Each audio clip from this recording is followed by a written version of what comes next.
Hi everyone, this is Mayank Kothari. In this video, we are going to discuss about the internal rate of return. This concept entirely we are going to go through. मैं आपको explain करूँगा कि IRR का मतलब क्या होता है, कैसे calculate करते हैं और उसका कब use किया जा सकता है.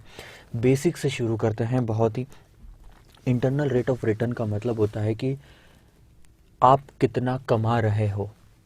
अगर मैं बोलूँ आपने कहीं इन्वेस्टमेंट किया है और आपका IRR 10% है, इसका मतलब आप 10% उस प्रोजेक्ट पे कमा रहे हो. अगर मैं बोलूँ आपने इन्वेस्टमेंट किया और आपका IRR 15% है, तो 15% आपका रिटर्न है उस प्रोजेक्ट का. दो चीज़ें होती है, ध्यान देना. अगर आप किसी प्रोजेक्ट में इन्वेस्टमेंट कर रहे हैं, ये प्रोजेक्ट है, ठीक है, इस प्रोजेक्ट में अगर आप इन्वेस्टमेंट कर रहे हो तो अगर आपने 100 करोड़ रुपए इन्वेस्टमेंट किए हैं, उस टाइम पे आप कुछ एक्सपेक्ट कर रहे होंगे कि आपको रिक्वायर्ड कितना है रिटर्न, मतलब चाहिए कितना.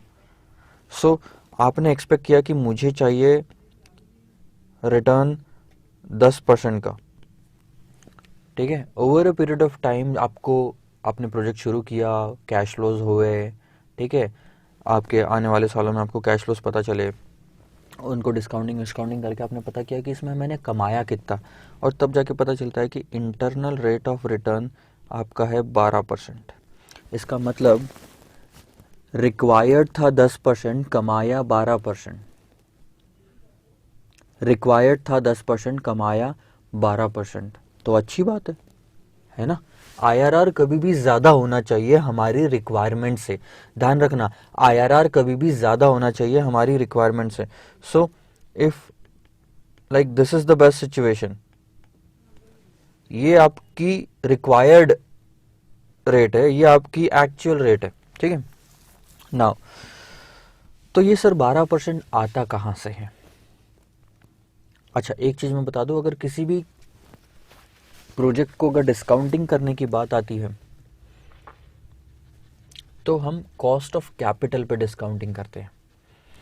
नेक्स्ट आपका एक कॉन्सेप्ट आपको अगर पता होगा, एनपीवी. एनपीवी क्या है sir? Present value of cash inflow minus present value of cash outflow. इस पर्टिकुलर किसी भी एक प्रोडक्ट पे जितने भी इनफ्लोज है उनकी प्रेजेंट वैल्यू ले लो, जितने भी आउटफ्लोज है उनकी प्रेजेंट वैल्यू ले लो, और इन दोनों का अगर कुछ डिफरेंस आया, let's say the cash inflow की प्रेजेंट वैल्यू आ रही है 120, कैश आउटफ्लो की प्रेजेंट वैल्यू आ रही है 115, तो आपका एनपीवी होता है 5 करोड़ रुपए का, ठीक है.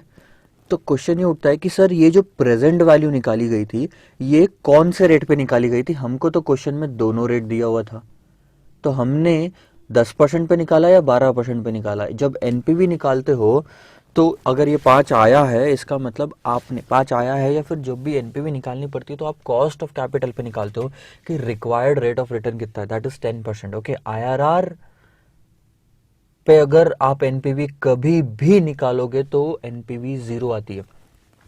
तो ये कॉस्ट ऑफ कैपिटल पे डिस्काउंटिंग किया गया था. अगर आप आईआरआर पे डिस्काउंटिंग करते तो present value of cash inflow 120 आती, और मान लो सॉरी कैश इनफ्लो 115 आती, और ये भी 115 आती, और आपका एनपीवी 0 ही आता. हमेशा आईआरआर पे एनपीवी 0 आएगा. एनपीवी 0 आ रहा है, इसका मतलब आप अपनी एक्सपेक्टेशन से ना ज़्यादा कमा रहे हो ना कम कमा रहे हो. अब ये एनपीवी की लाइन है, मान लो, ठीक है. This is NPV negative 20, negative 15, negative 10, 0, 10, 15, 20. This is NPV की लाइन, ठीक है. अब अगर आपकी एनपीवी यहां आ रही है 12% से डिस्काउंटिंग करके, ठीक है, डिस्काउंटिंग रेट 12% से डिस्काउंटिंग करके 0 आ रही है, इसका मतलब 12% आप कमा रहे हो प्रोजेक्ट पे, दैट इज योर आईआरआर. अगर आपकी एनपीवी 10 आ रही है 10% से डिस्काउंटिंग करके, this is your cost of capital, can be your cost of capital. आपकी एनपीवी 15 आ रही है 8% पे डिस्काउंटिंग करके, this is also your cost of capital. Negative 15 आ रही है आपकी एनपीवी 15% पे डिस्काउंटिंग करके, 15 मत, दूसरा रेट ले लो, लेट्स से 18% पे डिस्काउंटिंग करके, this is your cost of capital. Other than 12% everything is your cost of capital. तो क्या सर 12% कॉस्ट ऑफ कैपिटल नहीं हो सकता? हो सकता है। आपने 12% आपके रिक्वायर्ड है और एक्चुअल में 12% पे डिस्काउंटिंग करने पे आपको 0 एनपीवी आई, इसका मतलब रिक्वायर्ड भी 12% थी, आईआरआर भी 12% थी, कमाया भी 12%, चाहिए भी 12% था। सर बाकी सब तो समझ गए, अब बता दो कि आईआरआर निकालते कैसे हैं। एक चीज बेटा हमेशा याद रख लेना, आईआरआर पे present value of cash inflow और present value of cash outflow same होता है, ठीक है। एक चीज, अब मैं आपको बहुत ही छोटा सा एग्जांपल देता हूँ। आपने 100 रुपये इन्वेस्टमेंट किया और 110 हो गया 1 साल बाद में, तो बता सकते हो कितना परसेंटेज रिटर्न कमाया? सर क्लियरली दिख रहा है हमने यहाँ पे 10% रिटर्न कमाया। 100 रुपये इन्वेस्ट किया और आखिरी में 110 रुपये ले लिया, तो क्लियरली दिख रहा है 10% रिटर्न कमाया। यही तो मैं बोल रहा हूँ सर, यही तो आईआरआर है। अब ध्यान दो, मान लो ये 10% नहीं दिया होता, ठीक है, या फिर फिलहाल देखो, अब कैश इनफ्लो क्या है ये देखो, कैश इनफ्लो है 110, 110 डिवाइडेड बाय 1.1 जो आपका रेट है, ठीक है, करोगे तो 100 रुपये मिलेगा आपको, ठीक है। कैश आउटफ्लो क्या है? 100, और 0 पॉइंट ऑफ टाइम पे तो उसको 1 से डिवाइड करोगे क्योंकि आज का फैक्टर 1 ही होता है, तो ये 100, डिफरेंस कितना? 0। This is NPV. देखा? अगर ध्यान देना, ये एक सिचुएशन हो गई। अब मैं वापस से सेम चीज रिपीट कर रहा हूँ, 100, 110 और रेट है मान लो 8%। तो अब आप present value of cash inflow निकालोगे, प्रेजेंट वैल्यू निकाल रहा हूँ ये, ठीक है। तो आप क्या करोगे, 110 डिवाइडेड बाय 1.08 करोगे, कैश आउटफ्लो 100 डिवाइड बाय 1 ही करोगे या मल्टीप्लाइड बाय 1 जो भी है, तो ये 100 आया।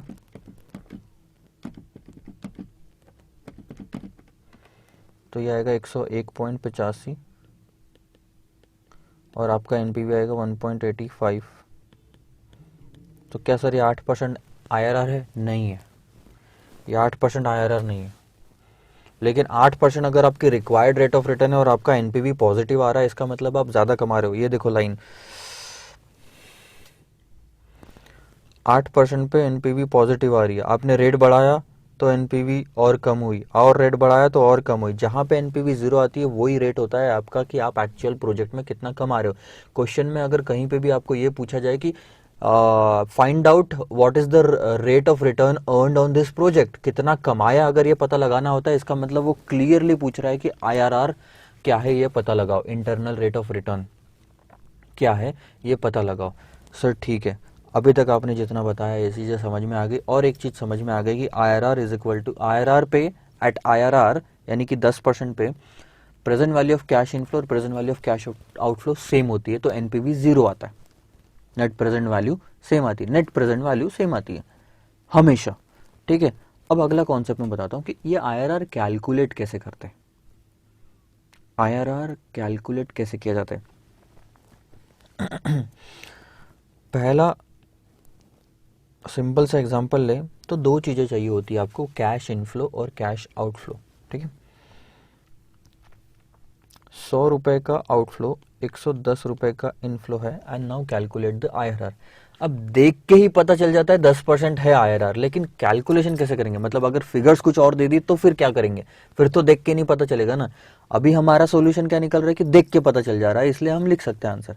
लेकिन मैं फिगर्स बदल दूं, 48 78 कर दूं, तब आप देख के तो नहीं पता लगाओगे ना, तब आपको कुछ ऐसे फॉर्मूले की जरूरत पड़ेगी, कुछ फॉर्मूले की जरूरत पड़ेगी। नाउ एक चीज देखना, यहां पे मैं आपको बताता हूं,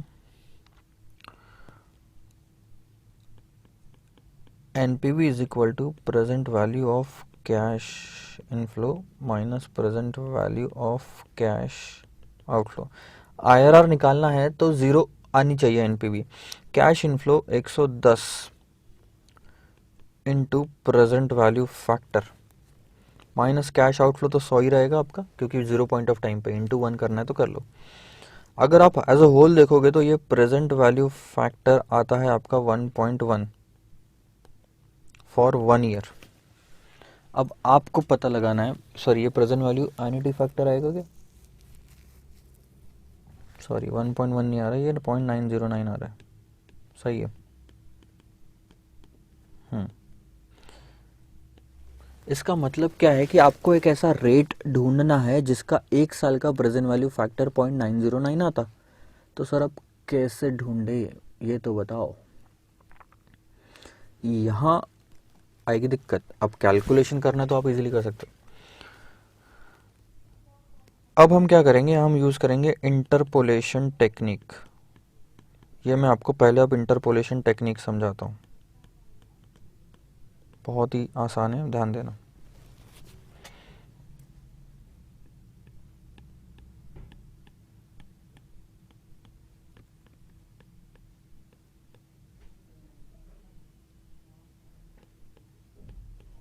अब अगर आप ये देखोगे तो ये है सीढ़ियाँ, ठीक है।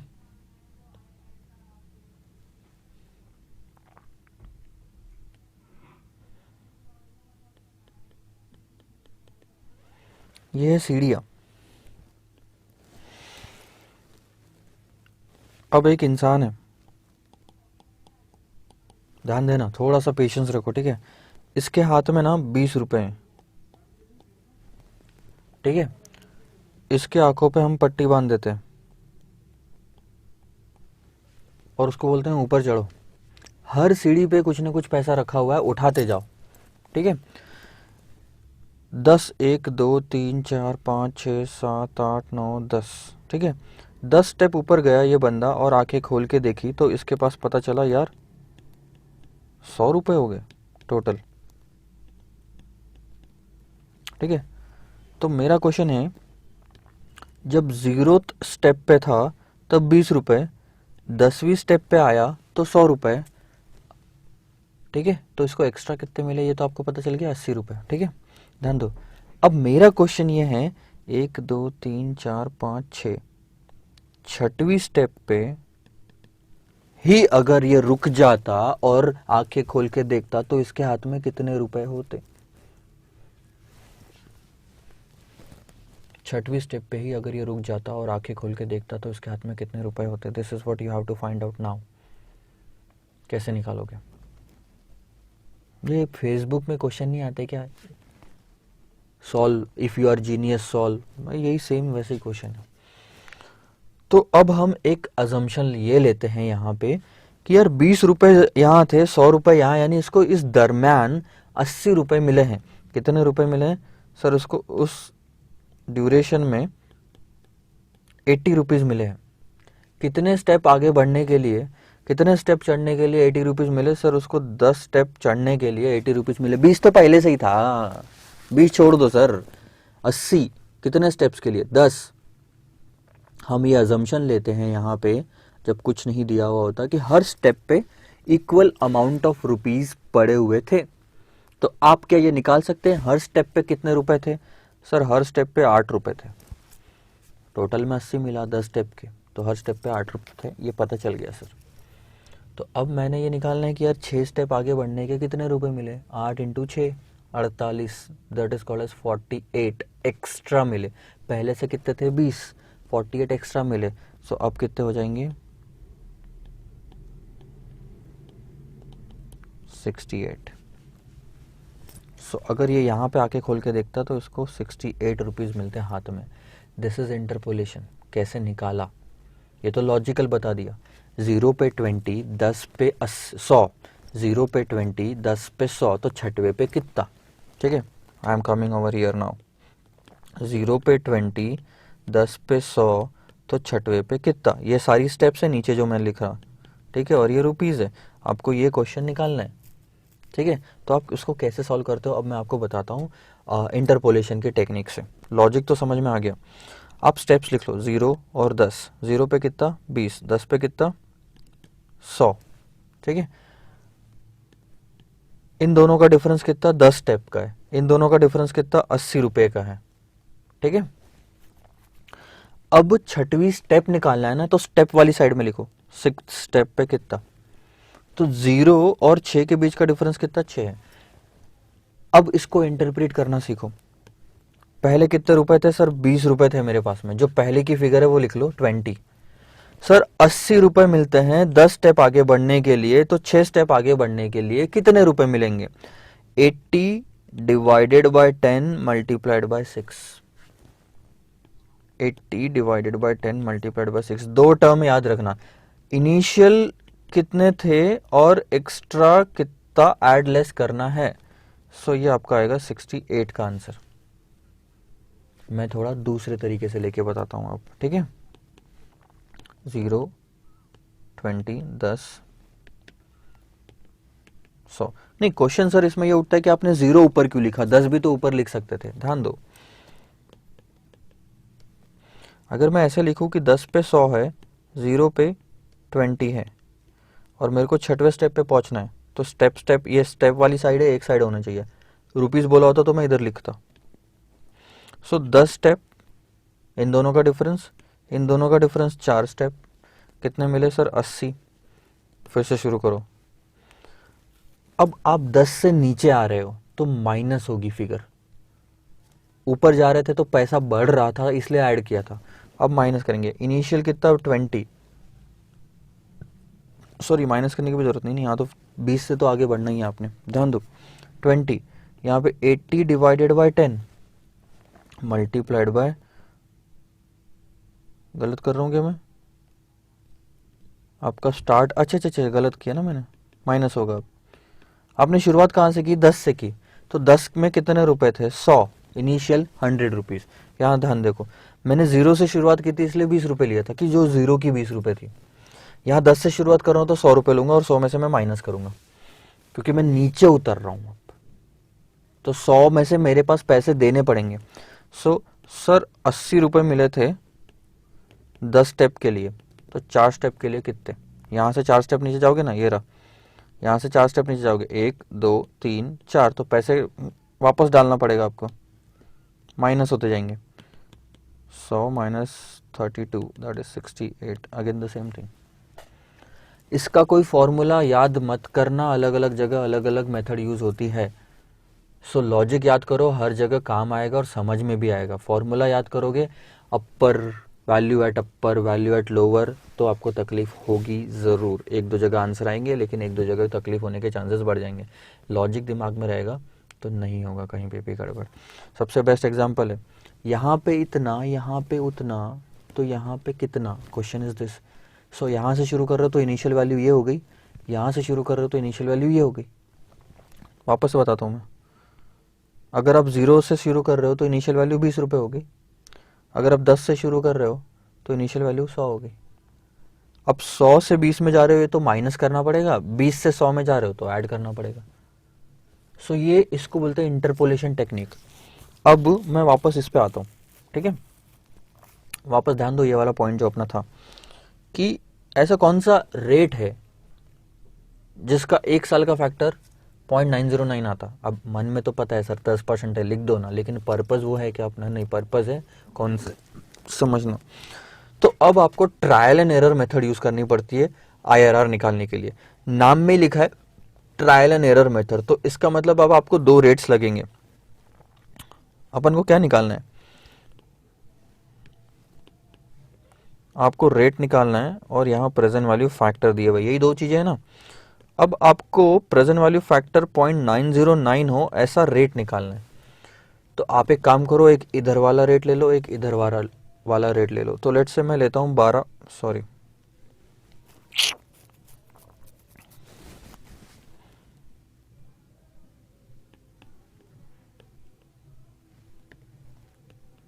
0.909, ठीक है।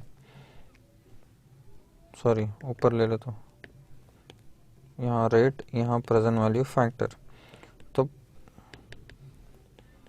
0.909 1 साल का फैक्टर हो ऐसा रेट बताओ। तो हम 2 रेट लेते हैं अंदाज, एक 12% ले लेता हूँ और एक मैं 8% ले लेता हूँ, जानबूझ के आगे पीछे के। अब 12% पे 1 साल का रेट कितना आता है सर? 0.893, और 8% पे 0.926 दिख रहा है। 0.926 और 0.893 के बीच में है ये वैल्यू। अब जरूरी नहीं है बीच में होना, लेकिन मोर अप्रोप्रिएट आंसर आता है अगर बीच में हो तो, ठीक है। Now please focus. कैसे निकालना, इंटरपोलेशन कैसे यूज करना, ये वो वाली सिचुएशन बन गई। 8% 12% सर कैसे लिए, मन से लिए। आप 7 और 13 भी ले सकते हो, कोई दिक्कत नहीं है, मेथड याद रखो। 8% पे ध्यान दो, 8% पे प्राइस वैल्यू है 0.926, 12% पे 0.893, ठीक है। 8 से 12 जा रहे हो यानी बढ़ रहे हो, ऐड करना पड़ेगा। अब क्वेश्चन ये आता है कि 0.909 प्रेजेंट वैल्यू फैक्टर कहाँ पे आएगा, कहाँ पे आएगा। 0.909 प्रेजेंट वैल्यू फैक्टर, तो प्रेजेंट वैल्यू फैक्टर की साइड में लिखूंगा। 4% आगे बढ़ा तो मुझे कितना वैल्यू गिरी है, देखो 0.926 माइनस 0.893, दिस इज 0.033। 4% आगे बढ़ा तो 0.033 नीचे आया, लेकिन मुझे नीचे कितना आना था, सिर्फ 0.926 से 0.909 पे। ध्यान दो, मैं वाइट में दिखाता हूँ। 8% से 12% यानी कि 4% आगे बढ़े तो यहाँ से यहाँ तक गिरे, लेकिन मुझे तो सर यहाँ से यहाँ तक ही गिरना था, ठीक है। सो यहाँ 4% है और ये वैल्यू है 0.033, ठीक है। तो ये वाला रेट कितना है ये आपको निकालना है। ये इनका डिफरेंस कितना है, ध्यान दो 0.926 माइनस 0.909, इनका डिफरेंस है 0.017। यानी कि सर ध्यान दो, सर आप बोल रहे हो कि अगर मैं 4% आगे बढ़ूं तो मेरी वैल्यू जो है ना 0.033 से गिरेगी, लेकिन सर मेरा क्वेश्चन ये है कि मेरे को वैल्यू सिर्फ 0.017 से गिरानी है, ना कि इतने से, तो मेरा परसेंटेज भी कम जाना पड़ेगा। तो क्या आएगा आंसर, या ध्यान दो। इनिशियली स्टार्ट करो 0 से, आपकी शुरुआत कहाँ से होगी, आपकी शुरुआत ये इधर से, सब हम 8% वाली साइड से जा रहे हैं, हमको रेट चाहिए ना, ये वाला आइटम चाहिए रेट, तो 8% से शुरू करो, ठीक है।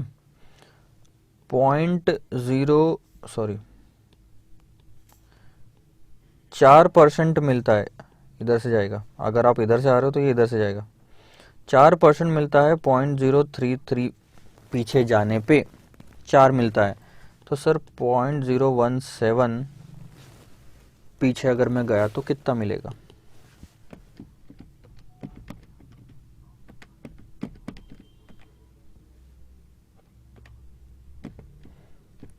चार divide by 0.033,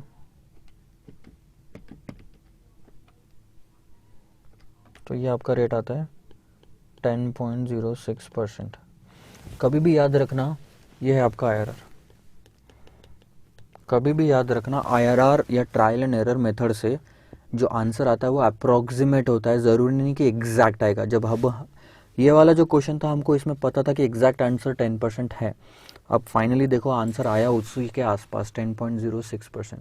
this is how you calculate the IRR। एक और मैं क्वेश्चन लेता हूँ हाइपोथेटिकल फिगर, जिसमें हम मैं ईयर्स बढ़ाता हूँ, ठीक है। मान लो ये मैंने ले लिया, 5 साल है, आप यहाँ पे लेट्स से 1000 रुपये इन्वेस्ट करते हैं और आपको उसके बाद 150, 250, 450 या फिर इजी फिगर लेते हैं ना, ठीक है, 100, 200, 500, 700 और 800 ऐसी कैश फ्लोज होती है। सो सर कैश इनफ्लोज कौन सी हो गई, ये वाली। कैश आउटफ्लोज कौन सी है सर, ये वाली। अब बस इतना दे दिया, 5 साल दे दिया, 5 कैश फ्लोज दे दी, एक आउटफ्लो दे दिया, और आपको बताना है कि इस प्रोजेक्ट पे आप कितना कमा रहे हो, ठीक है। स्टेप्स ध्यान में रखना, मैं फिर से अब बता रहा हूँ। पहली चीज, अगर मैं IRR निकालना है कितना कमा रहा हूँ, तो NPV is equal to cash inflow minus cash outflow, ठीक है। So present value of cash inflow ये हम निकालेंगे, और कैश आउटफ्लो हमको 1000 पता है, ठीक है, और ये आना 0 चाहिए, ठीक है। टेबल फॉर्मेट में निकालते हैं, क्योंकि अब आपको टेबल की ज़रूरत पड़ेगी, स्टेटमेंट लिख के नहीं होएगा।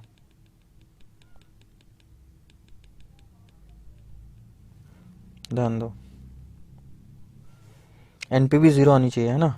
सो मैं यहाँ ले लेता हूँ year, cash flows, present value factor,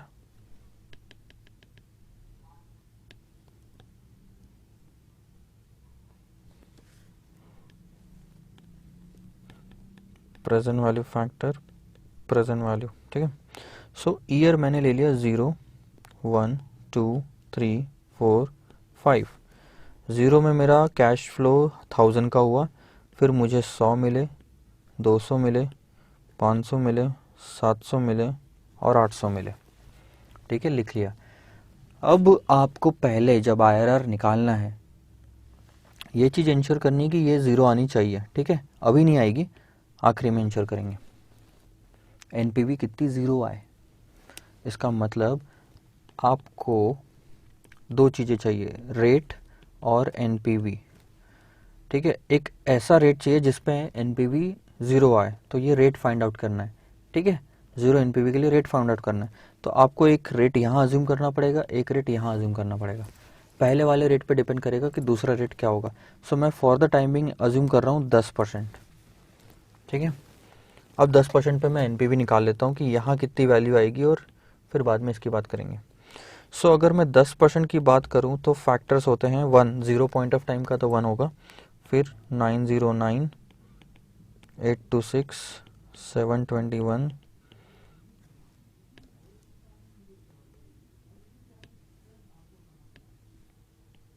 683 और 621, ठीक है। और अब मैं मल्टीप्लाई करता हूँ, ध्यान दो, इससे आंसर आएगा 90.9,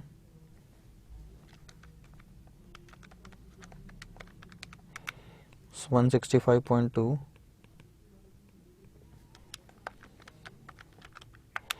360.5,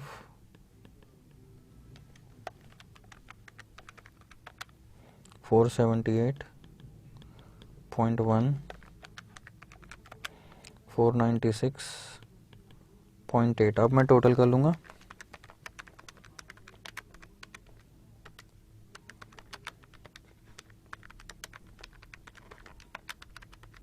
तो ये आ गया 591.50। ध्यान दो, यहाँ लिख रहा हूँ मैं, ठीक है। 591 ले लो, मैं राउंड फिगर में 592 ले लेता हूँ। NPV, रेट बढ़ाते हो तो NPV गिरती है, ये याद रखना। ट्राई करके देख सकते हो घर पे, रेट बढ़ाओ तो NPV गिरेगी, रेट कम करो तो NPV बढ़ेगी। अब ये बताओ मुझे, 10% पे NPV 592 आई, आपको NPV कितनी चाहिए, 0।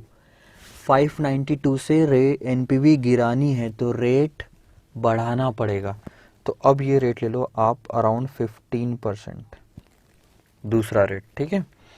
अब ध्यान दो, मैं 15% पे प्रेजेंट वैल्यू फैक्टर निकालता हूँ।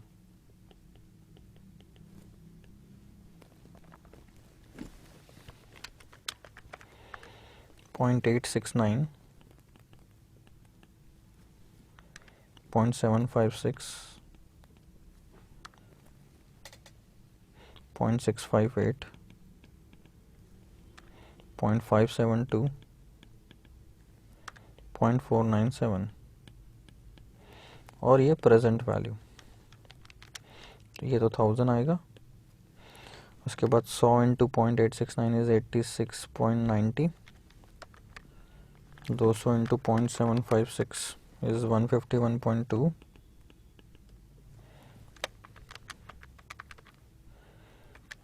329, 400 एंड 398। इसका हम कर लेते हैं टोटल।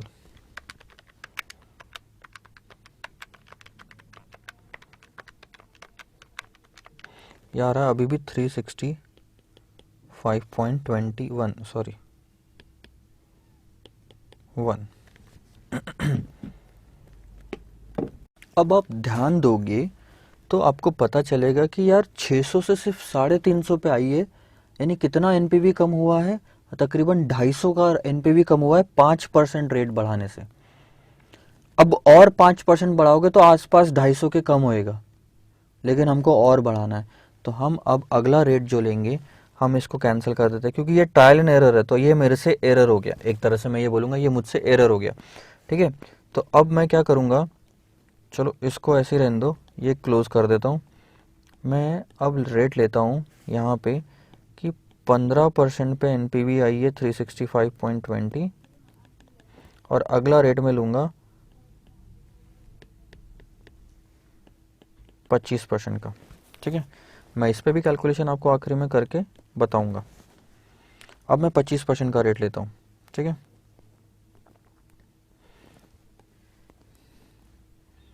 सो कैश फ्लोज क्या थे वो लिख लेता हूँ।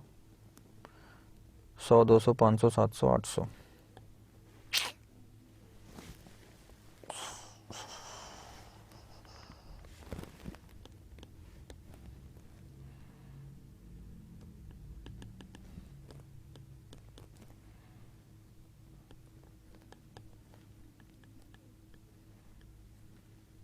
तकरीबन यही था रेट। ठीक है,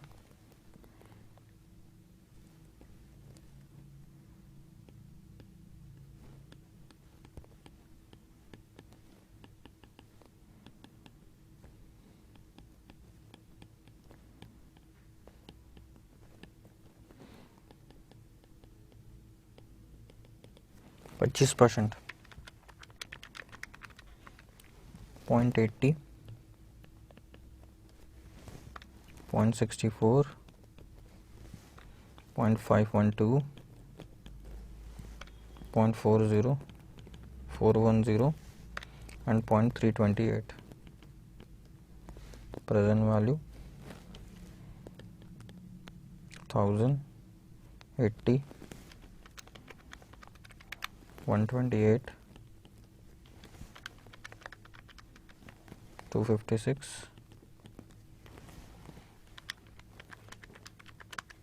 287, 262।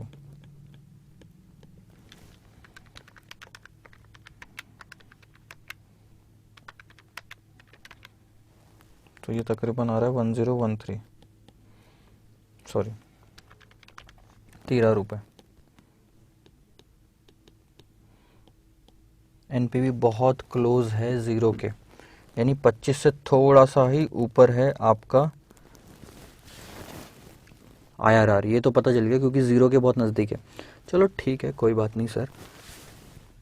3 रेट लेके देख लिए सर। अब हम कब तक लेंगे?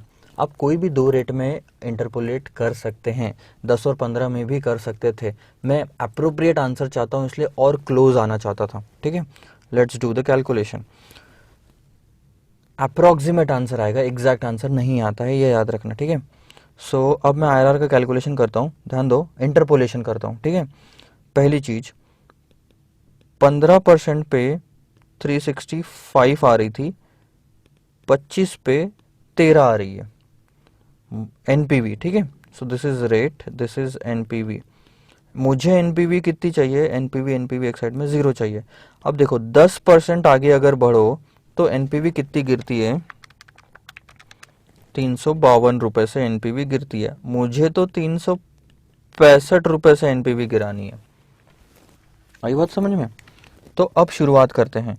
कहाँ से शुरू होगा सर? रेट चाहिए ना आपको, आपको तो रेट चाहिए। 10% से शुरू करो, सॉरी नहीं, ऊपर से लिया ना, ये 15% से शुरू करो, प्लस 365, सॉरी यहाँ से आएगा 10%, यहाँ से शुरू किया ना आपने। 10% डिवाइडेड बाय 352, 10% मिलता है अगर 352 से एनपीवी गिरी तो। सो सर 365 से गिरेगी तो कितना मिलेगा?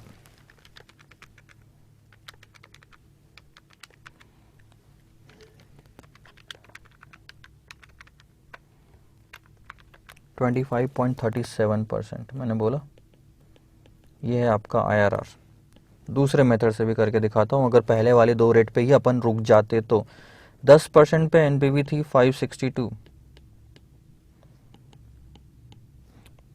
15% पे एनपीवी आ रही थी 365, हमें चाहिए 0, इनका डिफरेंस 5, 197 और 562, इनका डिफरेंस। क्या बोलता है कॉन्सेप्ट? 5% आगे बढ़ोगे तो 197 से एनपीवी गिरेगी। सर लेकिन हमको 197 नहीं, हमको तो 562 से गिरानी, क्योंकि हमको एनपीवी 0 चाहिए। So let's start. 10% से शुरू करेंगे यहाँ से। ठीक है, 10% प्लस 5% मिलता है 197 गिराने से, तो 562 गिराने से कितना? This is 24.26%। सर बहुत वेरिएशन आ रहा है, वेरिएशन एक ही परसेंट का है। और अब मैं आपको इसका कैलकुलेशन बताता हूँ। Both these are IRR। The most appropriate answer is 25.37। अब अगर रेट आप 25 और 26% लो ना, तो एग्जैक्ट आंसर के आसपास आ जाएगा। और दो रेट, अब आपको दिख रहा है ये कितना दूर है, 1% पूरा का पूरा ऑलमोस्ट आप बोल सकते हो कि वेरी कर रहा है। क्यों? क्योंकि आपके जो दो रेट आपने 10 और 15 लिए थे, ये बहुत दूर है एनपीवी से, बहुत दूर है एनपीवी से। सो मे बी अराउंड अगर आप लेंगे ना अपन 26% से, मैं अगर रफ कैलकुलेशन करके देखूं, एक बार मैं करके बताता हूं तो आपको अच्छे से बता पाऊंगा। 26% से, ठीक है,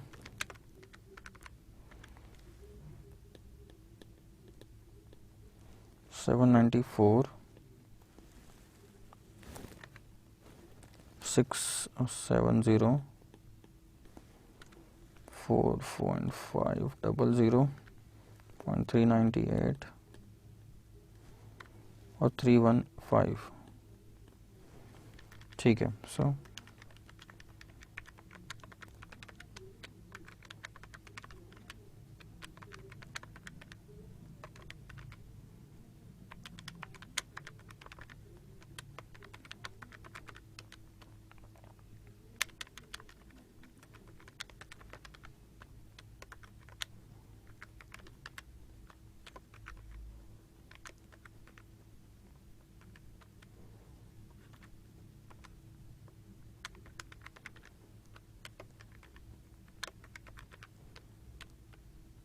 $994, तो इससे एनपीवी आती है -6 की। अब देखो मैं इसको इंटरपोलेट करता हूँ, 25 और 26, 13 और -6, देखो डिफरेंस कितना कम है। सो 25 यहाँ लिख लिया, 26 यहाँ लिख लिया, 13 यहाँ लिख लिया, 6 यहाँ लिख लिया, ठीक है, -6। 25-26 में 1% का डिफरेंस है सिर्फ, और 13 से -6 एनपीवी तक जाना है। तो आपको, अरे यार, 25, 26, 13 -6, तो 25, 26, 13 -6, 1% का डिफरेंस है। और 13 से -6 एनपीवी जाना है, तो ध्यान देना क्या करना पड़ रहा है।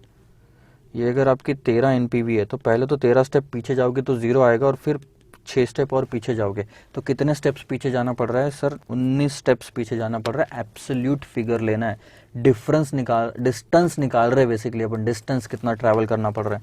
लेकिन हमको तो 13 से 0 तक ही जाना है, तो 13 स्टेप ही पीछे जाना है। ध्यान दो,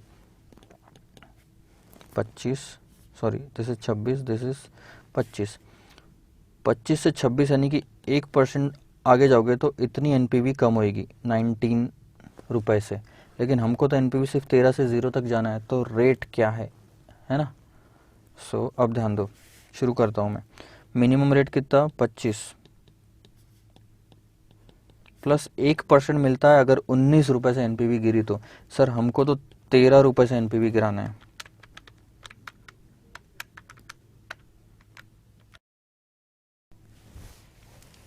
सो लॉजिकली देखा जाए तो दो वैल्यूज जो है एनपीवी के क्लोज होनी चाहिए, जो आपके रिक्वायर्ड एनपीवी होती है। So this is all about the internal rate of return. कैसे इंटरनल रेट ऑफ रिटर्न निकालते हैं? एनपीवी इंश्योर करना होता है कि 0 आए, इसके लिए आप दो रेट लेते हो।